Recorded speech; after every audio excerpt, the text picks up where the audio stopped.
Okay, Philip, so you're now live. Have a great class. Okay, thanks.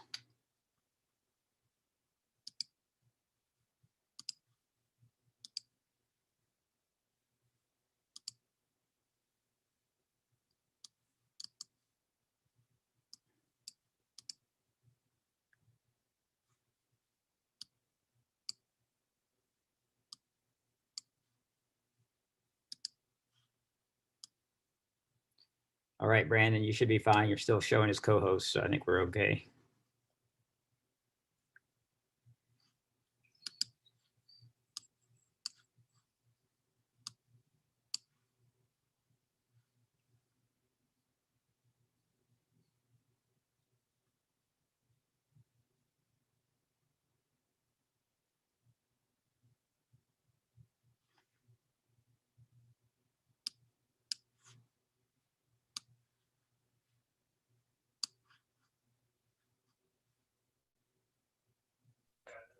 Yeah, Philip, I'm co-host. All right, perfect. Thank you so much. Yep.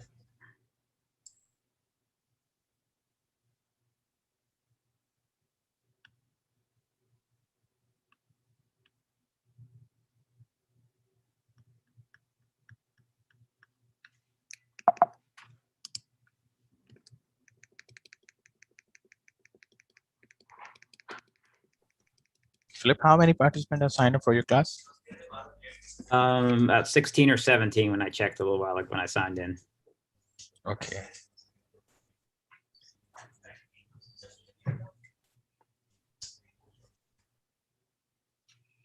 I'll be right back. Sure. Hi.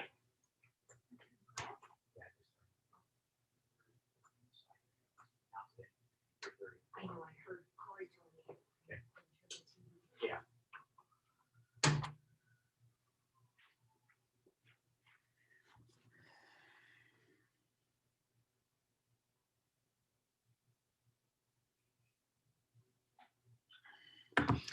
All right, here we go.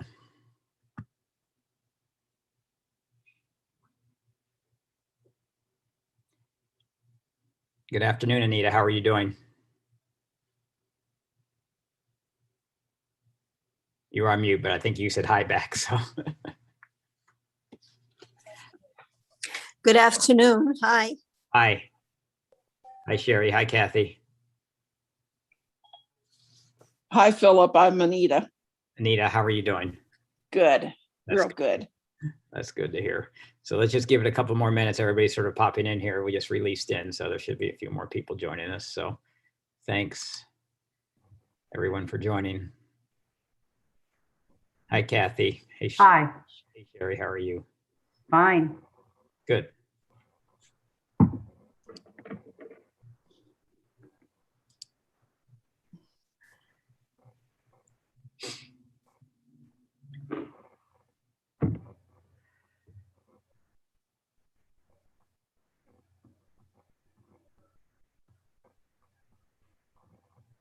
Okay, Kristen, thanks for joining. Rosanna, looks like. So how are you? Good.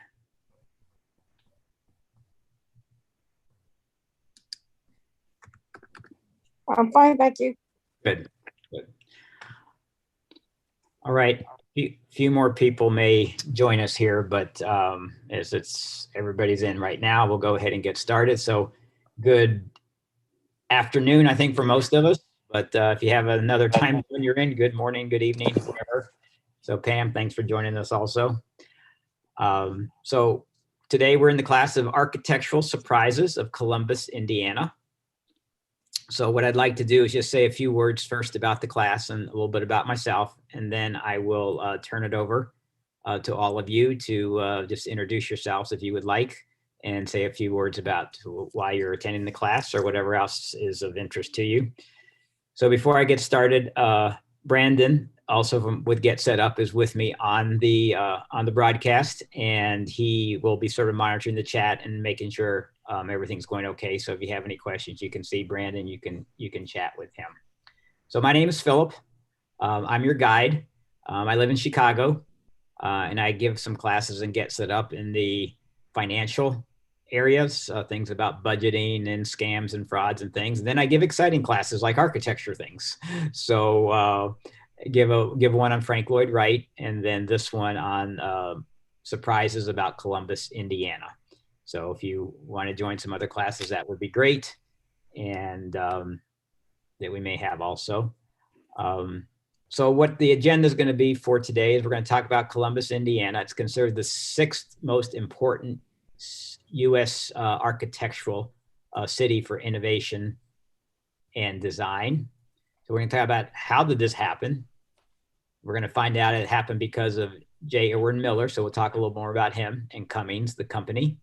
And then we're going to literally go through and see this living museum of mostly mid-century architecture. So that's the agenda for today. So what I'd like to do is, if you want to say anything in the chat about if you've ever heard of Columbus, Indiana before you sign up for this class, that would be great, and why. And also turn it over to any of you that want to say a few words about yourself, maybe where you're from and what your interest is in this class, or what it is you know about Columbus already. So with that, I'll turn it over to anybody that wants to say a few words. Usually the first one's the hardest. Anyone want to? So Christine, she's not heard of it, but she loves architecture. I'll take it. All right. Hi, I'm Eva. I'm from New York, and I attended your Frank Lloyd Wright, and that was very good.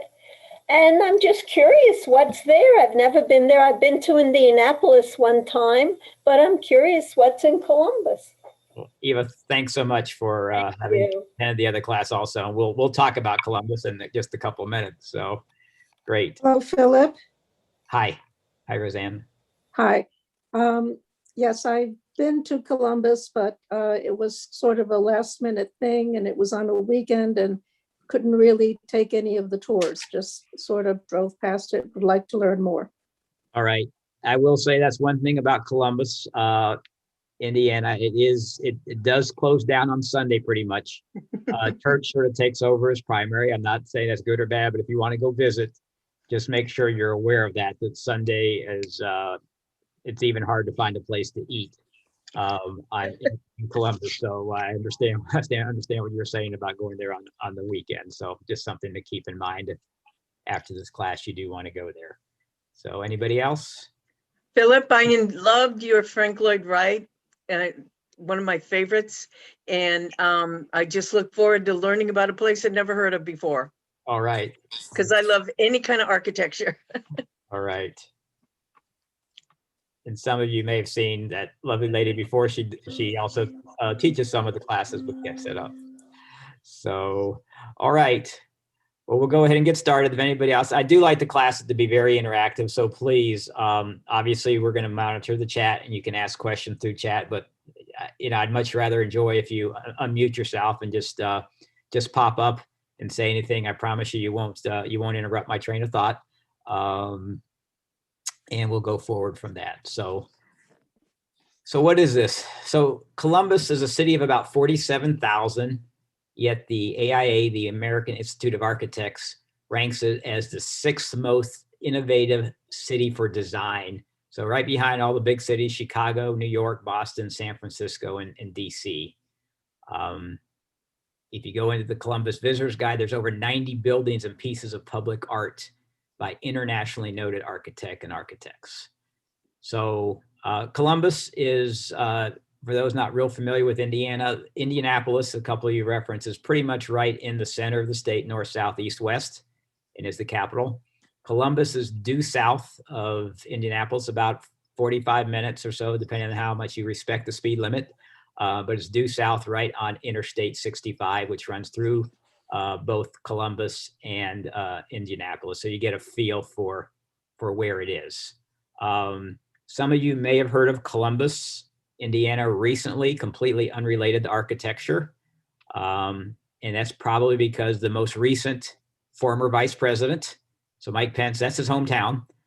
So if you've heard Columbus recently and you're trying to remember where, that's probably where it was, where you heard Mike Pence from Columbus, Indiana. So that's where you may have heard of the name recently, unrelated to architecture, but sounds like it has some familiarity to it.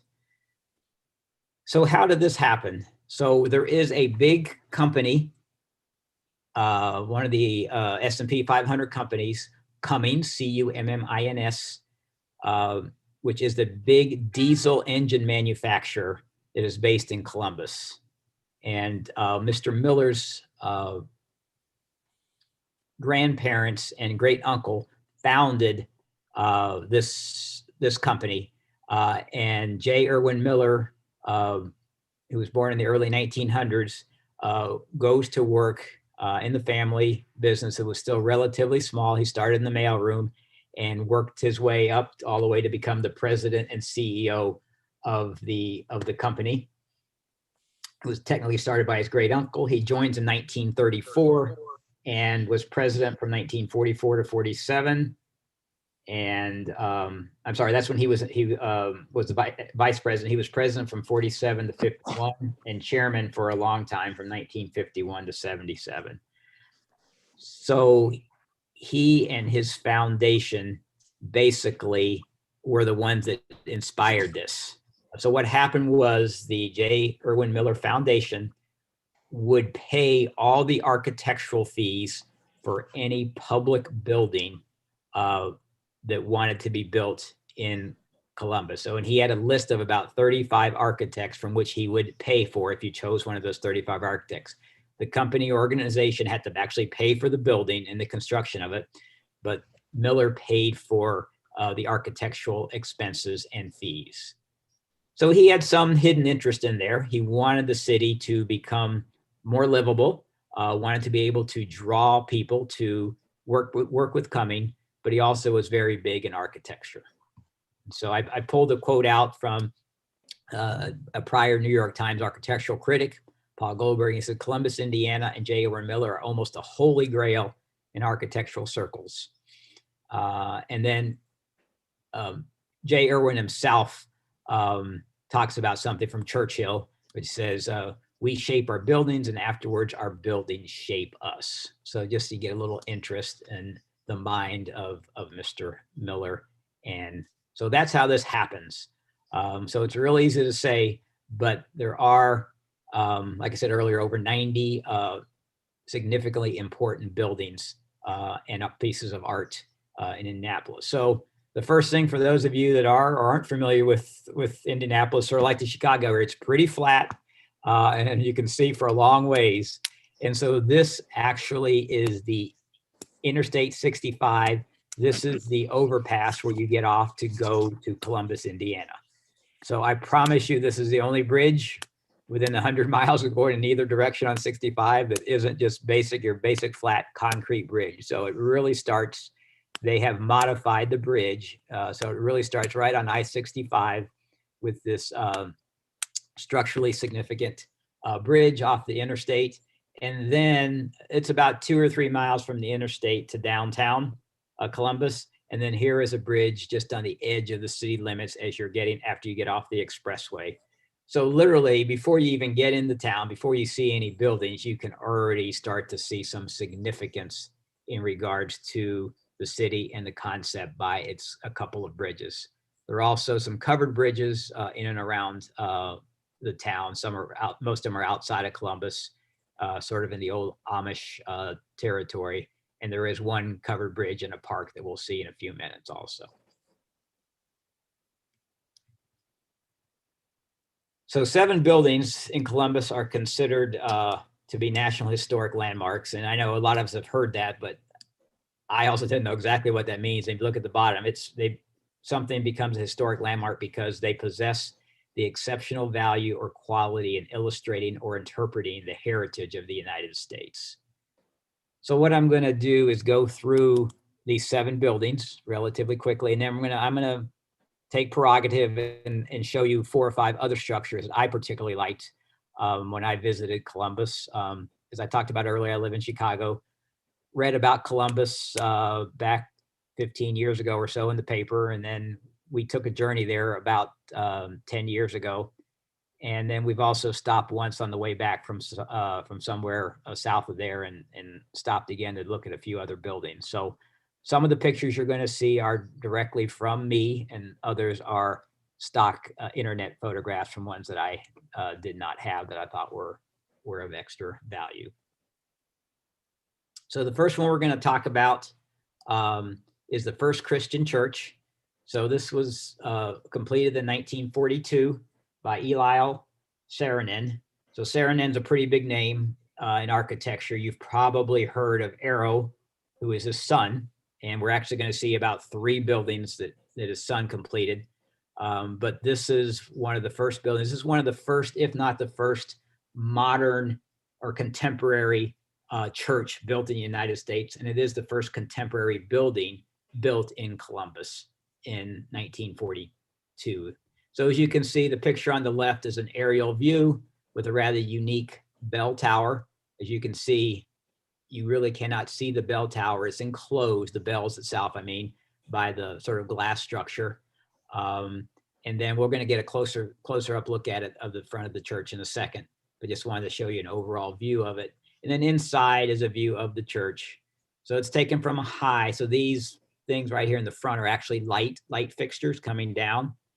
And as you can see, I think this is interesting. I don't know why more modern churches don't do it, but you can see the roads step up like a stadium. So everybody doesn't have to worry about being blocked by the big head sitting in front of them and flat seating. So again, a lot of interesting things. So here is the front of the building at street level, limestone front. Then you see very subtly inside of it, there's a cross buried within the structure of the limestone. And you can see that nice cross. And then here you can see the bell tower from a street level angle. So again, you can't see the bells themselves. They're hidden within the tower.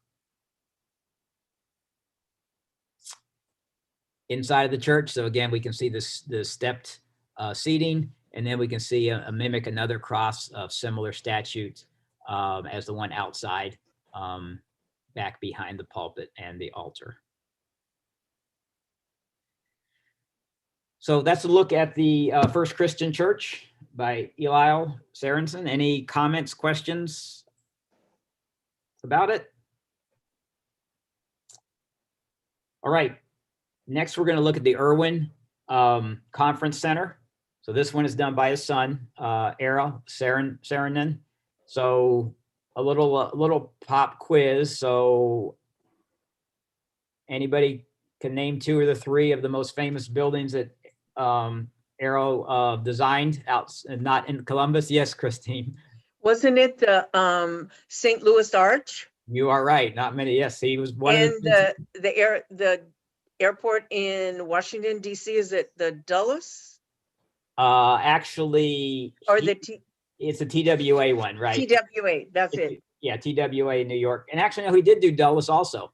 I'm just checking my notes because I didn't think he did, but he did both Dulles and the TWA. The TWA is probably the more famous one in regards to, it's now converted into a hotel. And the roof is so unusual. Yes, very much so. It's just And the reason I know about him, he's Finnish, I'm Finnish, and he had an exhibit here at a Seattle museum. Okay. Yep. He was born in 1910 in Finland, immigrated to the States in 23. And indeed, so you know a lot about him. So, Yeah. So this was He did. Oops, I'm sorry. He did some work in Michigan as well, like for Cranbrook, and he also did some work for General Motors okay. at the Warren Tech Center. I did not know that. I've heard of the Warren Tech Center, but I did not know that. Yeah, he also did some stuff at the was it the Kennedy Arts Center? Not the big buildings, but some of the other smaller buildings there too. So, and I think the big thing about Arrow is a lot of us don't know him because he did not have a classic signature design. That all his buildings had some similarities. He actually changes the design of each one of them. So again, you think about the St. Louis Arc. You think about this building, you think about the TWA, all completely different. It's hard to understand that they're all from the same architect. So he was very popular, very well liked and respected by the critics, but not a lot of us know him so well because all his buildings look completely different from that standpoint. So this is a smaller building that he built, was originally the conference center, then it became a bank.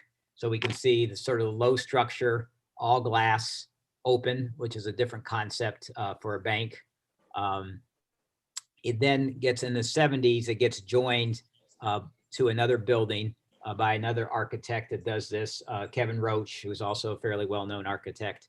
And he puts in a glass walkway in between, and you can see some public space outside where you can eat, and then structured around a lot of trees.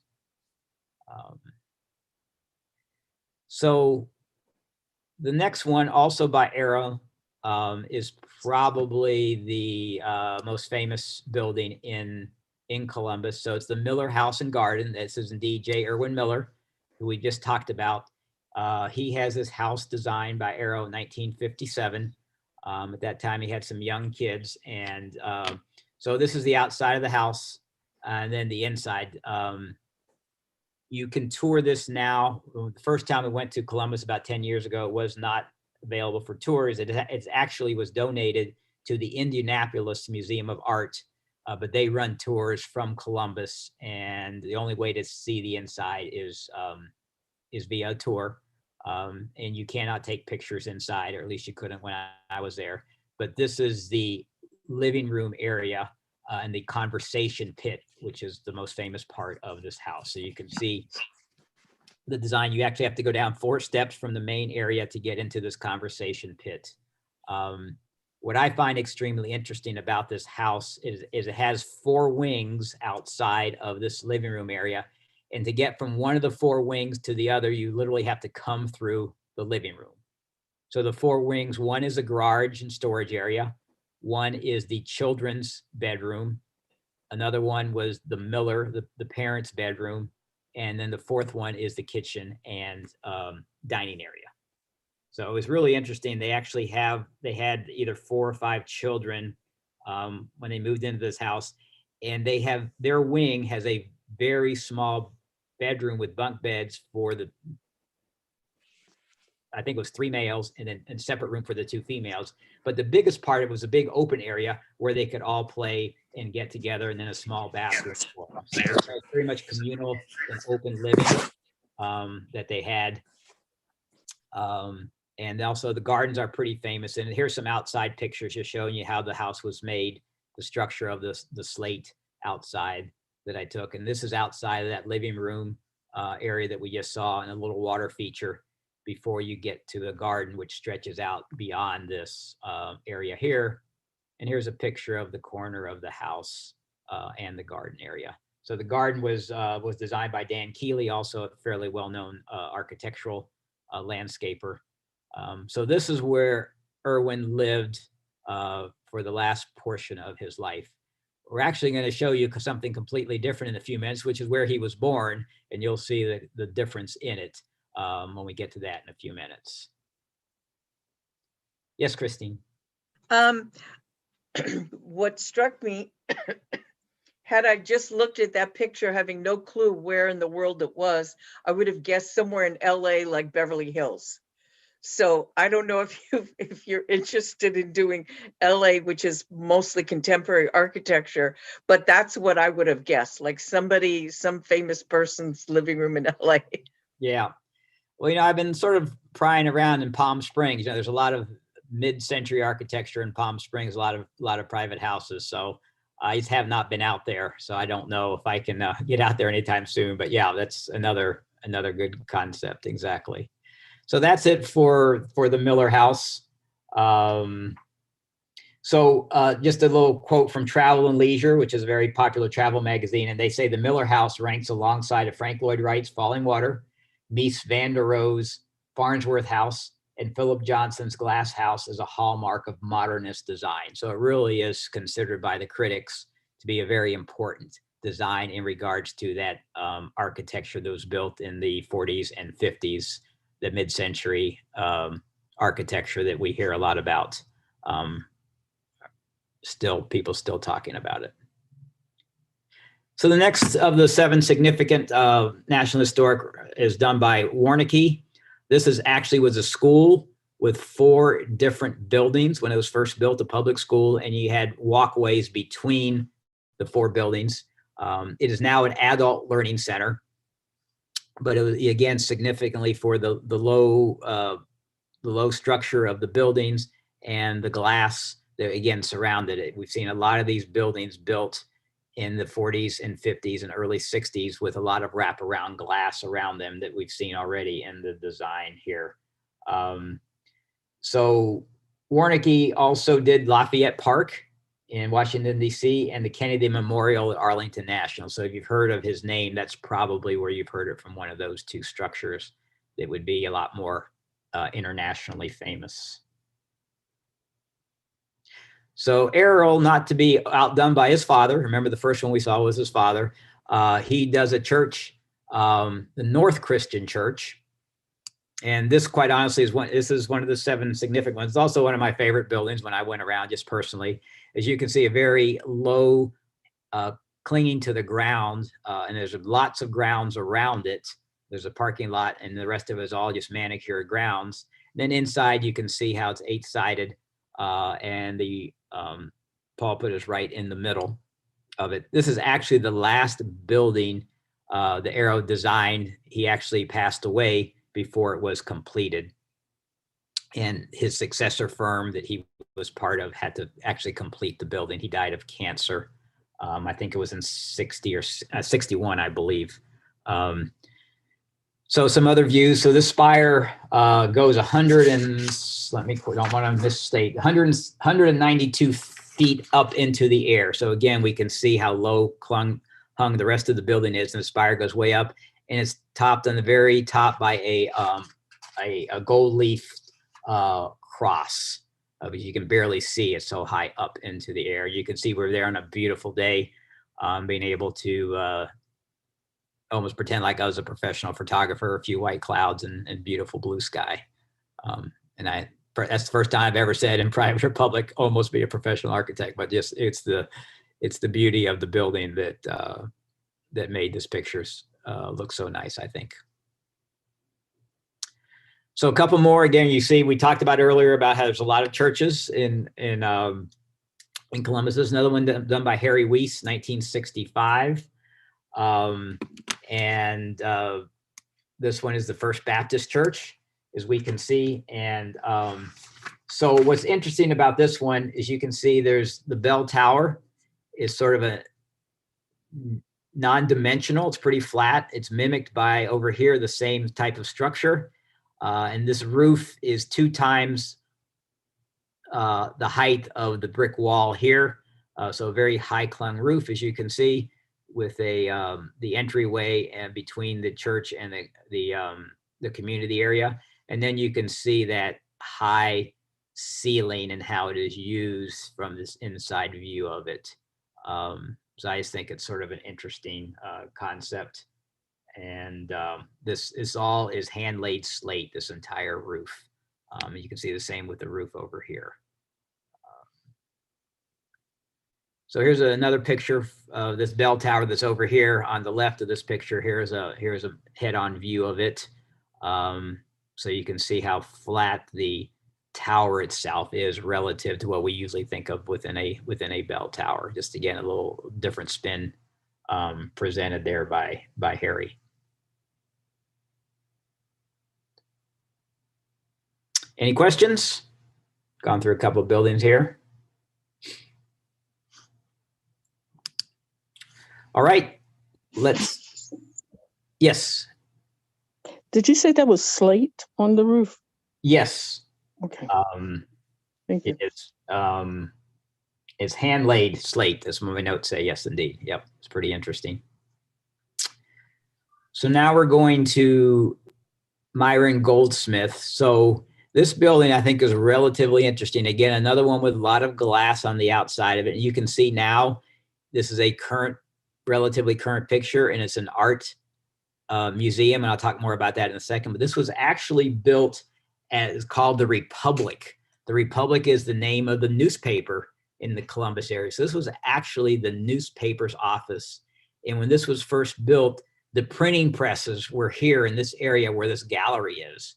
So you could literally walk by, you can see this is the gallery, walk right down the sidewalk here, and you could literally see the news being printed if you went by there late in the night, early in the morning. As you know, that's when newspapers would do all their printing before.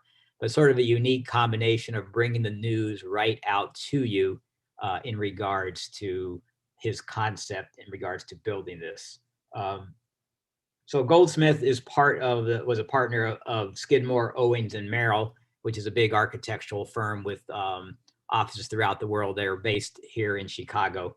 And so he designed this in just basically glass and steel in 1971. So it is now owned by the Indiana University, and it is the J. Irwin Miller Architectural Program. And this is one of their art exhibits. Obviously, Indiana University is not in Columbus. It's actually relatively close in Bloomington, I believe. If I remember correctly, I should check. It's only about 30 miles away, if even that far. And so their architectural school is named after J. Irwin, our buddy we've been talking about for this entire program. And so they own this building now and use it primarily as an art gallery. That's since 2018. So it just recently converted into an art building. So that's the end of the historic landmarks. So since you stuck with me this far, you're going to get the privilege of letting me show you a couple. Oh, there's another up close of it. And you can see the little steel of it.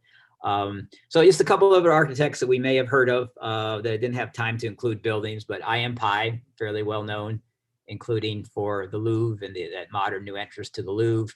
Richard Meyer, Cesar Pelli, and Robert Venturi, Harry Weiss, we saw one of his, and Deborah Burke are some of the other relatively famous architects that have built buildings in Columbus, and also artists such as Henry Moore, Dale Chihuly, Gene Tingley, I hadn't heard of before this, and Robert Indiana. So we're going to see a Dale Chihuly in a minute. For those of you who aren't familiar, he does a lot of art in glass features, so to speak.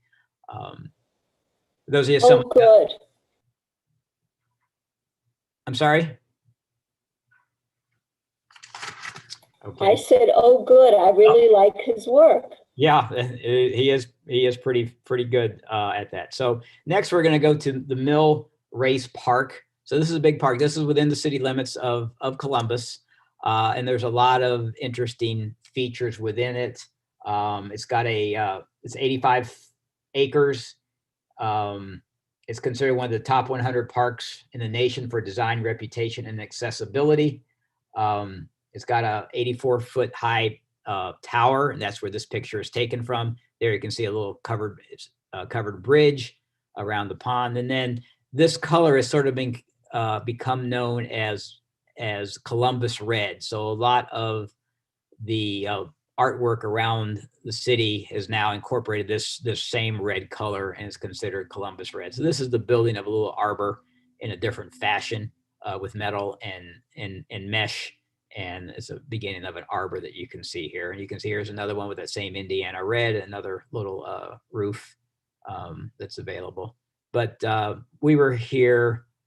This is a stock photograph. I didn't have any of my own here. We were there on a fall weekend, and it was absolutely beautiful with the fall foliage. I should probably bring one of my own pictures in here with some of the foliage. It's a note to myself. I'm sorry, somebody has their hand up. Yes, Pam. Yeah. Do you know what the economy is, the main economy is for Columbus, Indiana? Because this is pretty pricey architecture. I'm just curious. Yeah, it's all coming. The manufacturer, the diesel manufacturer, is really the primary industry in the city. I give you an example. When we first pulled in there, we arrived in the afternoon the first time we were there 10, 12 years ago, and we go to one of the local restaurants. We've done some research on it. It looked like a good restaurant. We get there and we sit down, very nice. And sitting at the table fairly close to us is a big round table. There's like 8 people there. And they appear to be of international, big variety of people. A couple of languages were spoken. Everybody knew English, but you could hear some other languages. And it took foolish me a minute to realize that these, based on the age, I would assume these were coming employees, probably relatively new, there for an indoctrination or training. But it is a very big workforce. Like I said, it's an S&P 500 company. So they really drive the economy, and then all the associated businesses, restaurants, hotels, and all that with that. But it drives the economy there. Everything else is local, based on sort of feeding into that. Okay, thank you. Sure.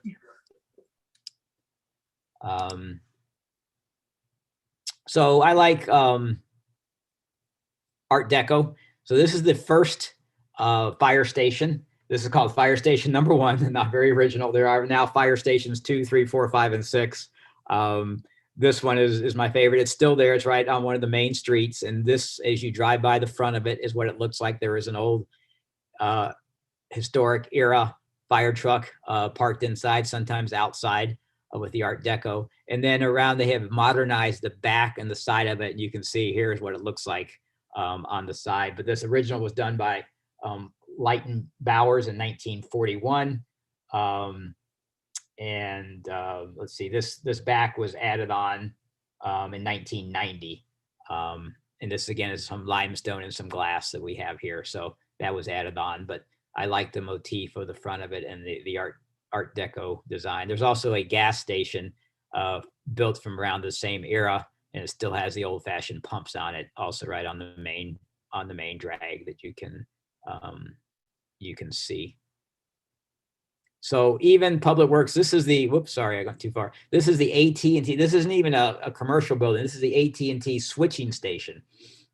But you can see even they have taken up the art and have some unusual architecture. And again, I don't know if you've noticed in the back of almost every picture, there's a church steeple somewhere.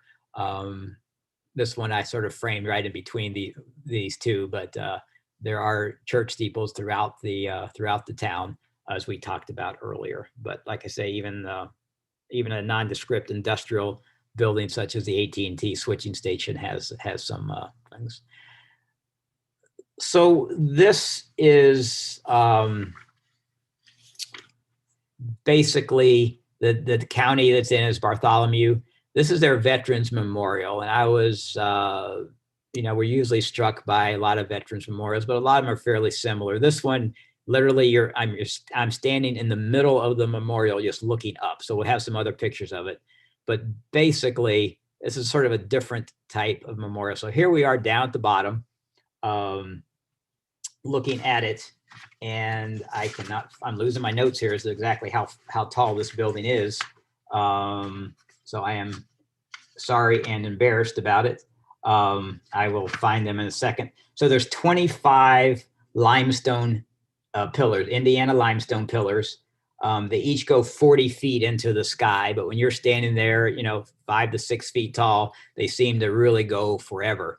But what's of particular interest, some of them where the limestone is not finished, and others you can see where it's been sanded and finished. And within these are the names of the veterans. So this is a veteran park for all wars. So this is for the county for all wars. So here you can see are some of the names. And then this is on the walkway to it. It confirms where it is. So it was dedicated in 1997. And then some more pictures of it. Again, some more names and just some structures up where you can sort of see up. So I personally was very, very moved by it. It's very different in my mind. And again, we were there on a beautiful day and just sort of looking up, you can sort of, at least I could sort of feel the impact of it. And it was one of the most moving memorials veteran memorials that I've seen. So just wanted to throw that in there because I said I had my prerogative. I was going to show you some of my favorites. So this is the Inn at Irwin Gardens. So this is now a bed and breakfast, but this is the house that J. Irwin Miller was born in. And so we saw his mid-century, very modern house, the Miller house, about 5 or 10 slides ago. This is where he was born, very much completely different. And it's called the Inn at Irwin Gardens. And that's primarily because there's a big, gigantic Italian type garden in the back of it. So here you can see from the very far end of the garden, looking back to the house. So when we stayed there the first time, we actually stayed here in the bed and breakfast. And it is very beautiful inside. I thought it was completely restored, but in talking to the innkeepers, actually it never really lost its integrity on the inside or really the outside, and it really did not need to be restored. It just been kept up immaculately. So just another picture of the gardens up close. So quite a contrast from where J. Irwin was born relative to where he ended up living a good portion of his adult life in regards to a completely different type of structure regarding it. So besides this bed and breakfast, there is another hotel, an Indigo Hotel, right in town, right in the city limits. And then there are numerous relatively cheaper hotels out by the expressway, which we talked about earlier, is only about 3 or 4 miles from downtown. So if you ever do want to visit, you have a variety of staying right in town or staying close by at a more modest price, so to speak. But just some different variety. So I just want to show you a little bit of artwork in regards to it. So this design on the left is called EOS. And it was done by Dessa Kirk.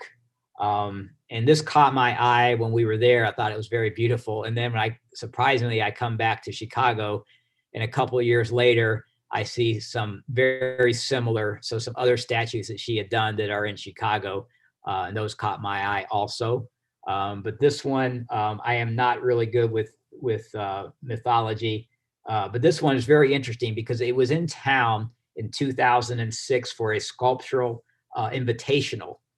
And the townspeople loved it so much that they donated funds to buy this because it was going to be taken away. But they loved it so much that they donated funds and they bought it and kept it in Columbus. So I think that's shows you how much the townspeople loved it. So Eos in Greek mythology is the goddess of the dawn, and her brother is Helios, the sun. So she is opening up. You can see her arms follow up into wings, and she is sort of opening up the sky for her brother, the sun, to appear. Is the concept behind this. And then Columbus is sort of noticed this as their little trademark or emblem. So you see this throughout town. Usually you can see it's actually bicycle racks, and you can see 3 of them right here. And so just again, some little touch of architecture in regards to it. Here's another picture of Eos, as you can see, where she literally is in the street. And she is facing west, meaning the sun would rise from behind her, as in the Greek mythology thought process.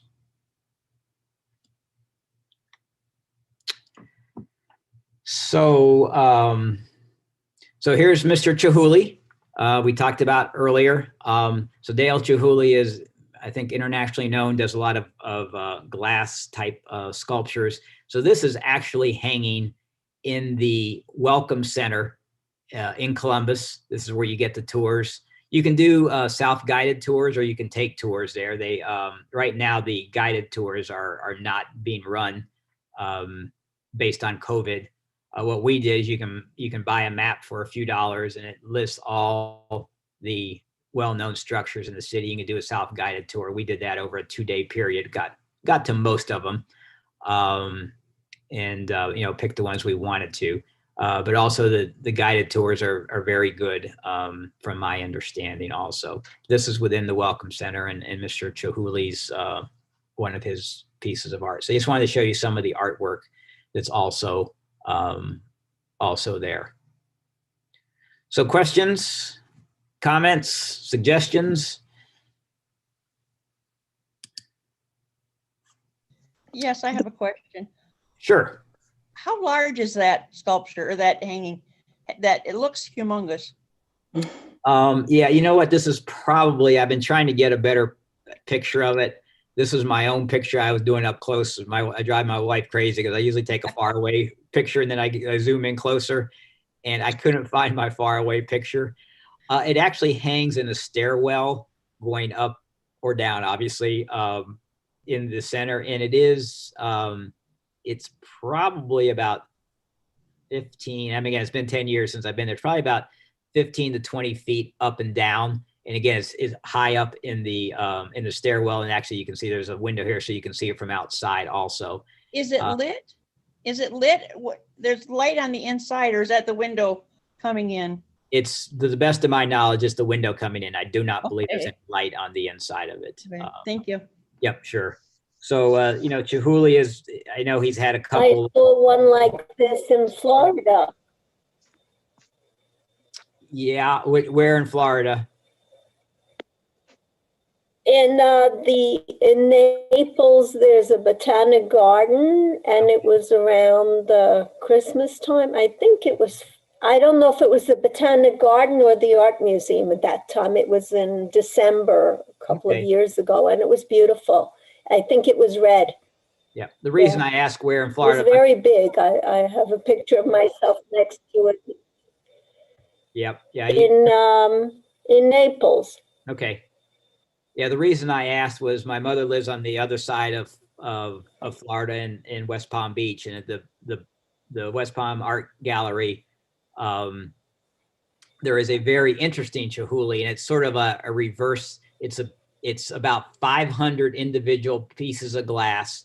He designed all of them as like sea creatures. His envision of sea creatures, but it's up in the sky. You actually have to look up to see it. So it's sort of a reverse of obviously the ocean being down. But this is looking up, and there's all kinds of starfish and different things in the ceiling of the museum. So that's why I was wondering which one you were talking about. Yeah, there's been a lot of exhibits, of traveling exhibits. There was one here. It's some kind of art museum. Yep. Yeah, so I've seen Chihuly in 3 or 4 different places, in some gardens, especially one up in Michigan in Grand Rapids, at the Meyer Gardens, which is a spectacular outdoor sculpture garden. And then one here actually within Chicago at one of the indoor gardens that they have. So he is displayed in art museums and out in nature as well. And if you ever have a chance to see one of those things, they are pretty interesting and very unique. So I just wanted to close with a few things. So this is another quote from J. Irwin. So a good life is led in praiseworthy competition of one's ancestors. The best response to the gifts we can receive from previous generations to create something of lasting value in our own time and in our own way for future generations. So again, you put that with the quote at the very beginning that he borrowed from Churchill, and then this is his own quote. So you get the feeling of his thought process a little bit in regards to how he was trying to build Columbus, which was his town, so to speak, being a big time part of the primary family and being the president of the company. Now, of course, it's not family owned. Like we said earlier, it's an international stock, a publicly traded company. But he had a lot to do with it. Even when it went public, he was the president at the time. So just some of his thought processes in regards to it. So that's it. I have a few closing slides real quick. So let me go through those and we'll open it up to some more questions and comments. But so, there's a lot of other art related classes. You can have it get set up. And like I said earlier, I do some finance classes, which aren't nearly as exciting as the architecture classes. But if you have any interest in some finances, you can look at some of those. And you'll get an email from me, and I'll talk about some of the things of Columbus that we've talked about and a little bit more. And if you have a chance to fill out the survey, that would be great. I love lots of stars, but really, honestly, more importantly, what I appreciate is any comments. This class is relatively new. I've only given it a couple times, and I already see some slides I'm trying to get some better pictures for, but please give me comments, good, bad. I really pay attention to the comments and try to adjust the classes. If I've taken too long in some areas or not enough time in some, give me your comments, and I try to incorporate and fine tune the class at all times.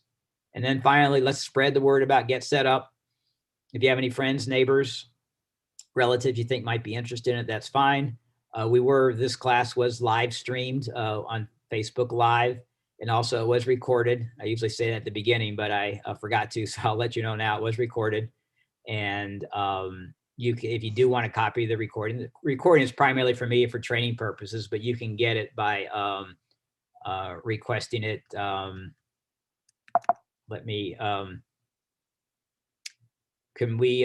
Brandon, can you put the address for the recording, the email address for the recording in the chat page, if you don't mind? It was at the very beginning. I sort of skipped over it. Yeah, sure. Okay. So with that, I'll just open it up to some other questions, comments. request. Real quick, Philip, who did that sculpture? The yellow one with the Name? picture? The one the yellow one, that's Dale Chihuly. I'll get, he's in one of the slides. So you see his spelling of his name's a little bit unusual. So here it is, Dale Chihuly. Because I'm in the Grand Rapids area, so I'll have to check out which sculpture they have of his. I'm not sure. Well, that was only a one-time. Oh, okay. Okay. But it's at the Meyer Gardens where I saw it, but it was a visiting thing. But it was touring. Okay. Okay. It was a touring one. But if you like any kind of art of sculptures, I think the Meyer Gardens. Oh, it's fabulous. Rapids, beautiful. Yeah. That could be a whole class right there. Yeah. So Henry Moore has some things there also. Oh, okay. And from my understanding, so. Yep. Okay, thank you. Sure. What other questions do we have? So I have a question. You know, the tours you That's mentioned great. that were in Columbus, that they're not doing the guided tours, but when they do the guided tours, they go in the buildings, or it's just going around to see the outside?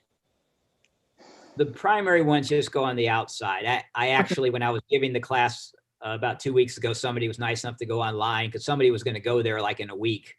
And then they were the ones that confirmed that they had not reopened because of the COVID. Most of them, the only one I did was the one of the Miller House. And so that tour just goes to the Miller House. It drives you there, and then you get out. And that's the only way you can see the house is through that tour. So that one you go into the building. I think they have 2 or 3 others, and most of them drive by most of the buildings, and then they go into 1 or 2, if I remember correctly. But it sort of gives you a preview of some of the buildings. You can sort of decide which ones to go to. I'm sort of as my wife will tell you, I'm not very big on tours. I feel like, they sort of decide how long you can stay somewhere. But this one might not be bad. It sort of gets, if you're going to be there a couple of days, a day and a half or 2, it might be worth taking the tour to get a feel for the city, and then you can go back to the ones that you want to see. Right. And I don't want to put my prejudice about tours in there too much. No, I feel the same way you do. It's to me, tours are a good way to get an overview. Yep. And then you go back in detail. But most of the architecture tours, I prefer to go inside and see inside as well as outside. But obviously, with COVID, you can't do that right now. Yeah, and some of the museums, I don't know, here in Chicago, the museums are starting to open up. So, it just depends on what state it is. And, Illinois has been relatively conservative, but they're starting to open up the museums now. So at any time, this one could change also, but within the last 10 days or 2 weeks, they were still closed from looking at their website. Yeah, Michigan's doing the same thing, and they have limited number of people who can go on the tours, but it's still, to me, it's still too many people in an enclosed area when you're trying to hear the guide. Yeah. So I'm just going to hold off and wait for some of the ones I wanted to go. But when the weather gets warm, I definitely want to go out to the Meyer Garden. I've never been there, so I want to check that out.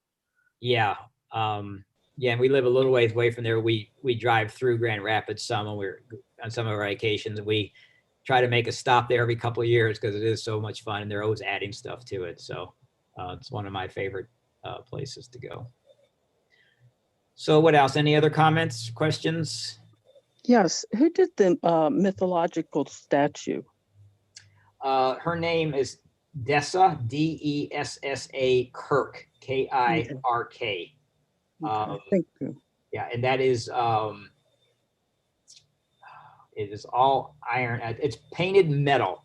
The structure metal that she sculpted and is painted is the design of it, and the actual thing. It's all metal. It's very it seems very light. It's not like clunky looking. Yep. No, I agree. And I didn't really point beautiful. out. Yeah, I don't know if you could see it so well. Let me get back to it here. I'm sorry. There you can see down her legs, so to speak, are really like, at least in my interpretation of it, she may have a different one, almost like roots. She's really literally coming out of the ground. You can't see it so well in this one because it's covered this way, but in here you can see it. She's, these, to me, my interpretation is a lot of roots, and she's growing out of the ground, so to speak. She's the Dawn. And that's my interpretation of it anyway. I did not know about. She was the sister of the son until I started doing the research for this. And like I say, there's a couple of these in downtown Chicago also. It's beautiful. I think so too. Yep. And then the way this picture is with her son hitting it is just, really is beautiful. Both this and then the second one that you can see. Yep. I don't know if this is the best place for it, right in the middle of the street, but it's a quiet street. And here again is that Columbus red. Even the light posts mimic that red that we talked about. So like I said, it's sort of taken over the city. All right. Any other comments? I appreciate you guys have been great at, I asked you to be interactive and you have, which I greatly appreciate. It's a lot more fun than just listening to me talk all the time. So I appreciate that. And anything else before we close out? I have a comment, Philip. Yes. Yes, I have a comment. Earlier somebody mentioned about going into the building. I remember years ago, we went into the first, First Christian church. And they had an inside the building tour of First Christian Church. So let's see, that was, so that was part of the bus tour? Yeah.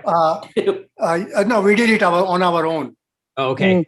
Back then, you can just go inside the church. And from what I remember, I believe there were some church volunteers who were, kind of conducting the tour. Yeah, we went into a couple of them ourselves. That one that I said I really liked, that Arrow did, that one was open. We were the only ones in there. There were no volunteers and all. We were there on I think it must have been a Friday because I know we were there over the weekend too. And so this is interesting. This is Henry Moore. We talked about sculptor.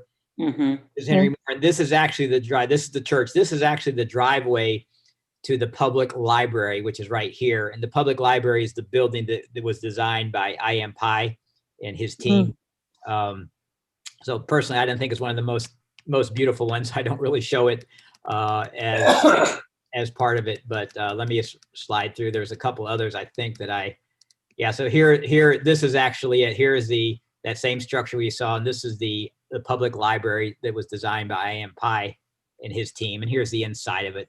Again, a lot of glass up top to get more light into it. So, and then this is actually City Hall, and this was done by Skidmore over Ramirez. So it's very interesting. You can see how these sort of cantilever and they don't hit each other. And here you can see them. So sort of another interesting one. So like I said, just a lot of different buildings, each unique in style and interpretation, which is because there are so many well-known architects, at least in my mind. So yep, some very interesting things. So you went into my cheat sheet notes behind the scenes. You weren't supposed to see some of those others. So don't say anything bad about me about those slides. No, it was very nice. Very good. Yes. Very good. Thank you. Very good, Philip. Thank you. Thank you so much. Thanks everybody for joining. So maybe, I don't know, maybe we can, I never really thought I could do one for a full time on Meyer Gardens, but I'm sure I could. I have plenty of pictures of that, but maybe I'll try to find some other sculpture gardens and merge a couple together. But I appreciate your time, and I'm trying to figure out some more architecture classes to do. So I'll try to weave something together. Just need to have a theme, so to speak. So that's what I'm looking at. So, all right. Thank you all. Thank you. Thanks. Thank you. Have a good. Bye. See you soon. Thank you, Philip. Okay. Thank you for attending.